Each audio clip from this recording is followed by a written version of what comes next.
been 100 years since Walt Disney and his brother Roy launched the Disney Brothers Cartoon Studio, a small animation house that would grow to become the Walt Disney Company. A century later, Disney has ballooned into a corporate colossus, a multi-billion-dollar conglomerate that stretches across film, TV, news, sports, theme parks, cruises, and merchandising.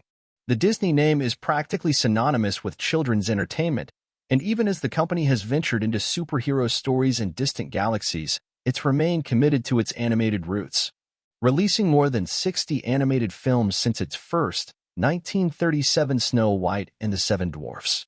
That number doesn't even include releases from corporate subsidiaries like Pixar.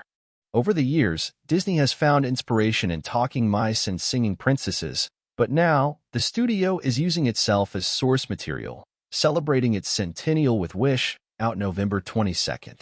Directed by Disney vets Chris Buck and Fawn Veerasunthorn, Frozen, the new animated film is a self-referential fairy tale, packed with winking nods and callbacks to past Disney films. It's all very charming, and all those Easter eggs are sure to satisfy the hordes of obsessive Disney nerds. But the problem with constantly referencing other animated classics is that you inevitably invite comparison, and there, Wish comes up short. The result is a serviceable fairy tale that feels more like a lengthy advertisement, lacking that original Disney magic. The story itself is heavily inspired by longtime corporate anthem, When You Wish Upon a Star, first sung by Jiminy Cricket in 1940's Pinocchio. Our wide-eyed Disney heroine is 17-year-old Asha, voiced by Oscar winner Ariana DeBose, who lives in the magical kingdom of roses, a seeming utopia led by the handsome and beloved sorcerer Magnifico, Chris Pine. In Roses, every resident makes a wish when they turn 18, a wish that they immediately forget as they hand it over to the wizard. Magnifico squirrels away the wishes in his castle, only deigning to grant one occasionally. He insists that it's the only way to keep the kingdom safe, and in return, the residents of Roses are no longer burdened by their greatest hopes and dreams, content to live happily ever after under Magnifico's rule. The optimistic Asha applies to become a literal sorcerer's apprentice, sound familiar, eager to help Magnifico grant the kingdom's wishes. But she soon discovers that Magnifico is more of a paternalistic authoritarian, and most wishes will go ungranted, forever locked away in Magnifico's tower. Determined to find another way, Asha looks up to the night sky as she delivers a classic Disney, I Want song, this wish. As she sings, a star comes crashing out of the heavens, a tiny, celestial creature named, you guessed it, Star.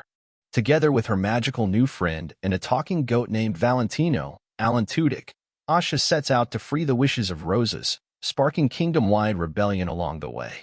A studio making a feature-length advertisement for its own IP is nothing new. To its credit, Wish sprinkles in the Disney references lightly, mostly treating them as Easter eggs for eagle-eyed fans. The lighter touch is appreciated, especially when compared to other recent releases like Space Jam, A New Legacy, or Ready Player One, both of which seem to exist purely to show off Warner Brothers' vast archives. Wish is smart to treat all its references as the seasoning, not the main meal, a hidden Mickey here, a Bambi name drop there, and for the most part, the film allows Asha's story to stand on its own. The problem is that Asha's story lacks an original perspective, especially when compared to past Disney classics. The best Disney movies have a specificity to their settings, whether it's the tropical oceans of Moana, the vast deserts of Aladdin, or the savannas of The Lion King. In comparison, Wish feels like a generic medieval fairy tale set in a generic and vaguely European kingdom. Roses has some beautiful vistas, and it looks lovely drawn in the film's 2D/3D hybrid style. But it never feels as fully realized as an Arendelle, Agrabah, or Neverland. In other words, don't expect Disney World to build a theme park version of Rose's Land anytime soon. Even Asha herself feels like a composite of the last 100 years. Like nearly every Disney heroine before her, she's got big eyes and an even bigger heart, with a soaring voice that can charm a whole forest of woodland creatures. She's fiercely loyal to her friends and her community, of course, but outside of that, she lacks any specific personality traits, especially when compared to memorable heroines like Moana, Mulan, or Megara.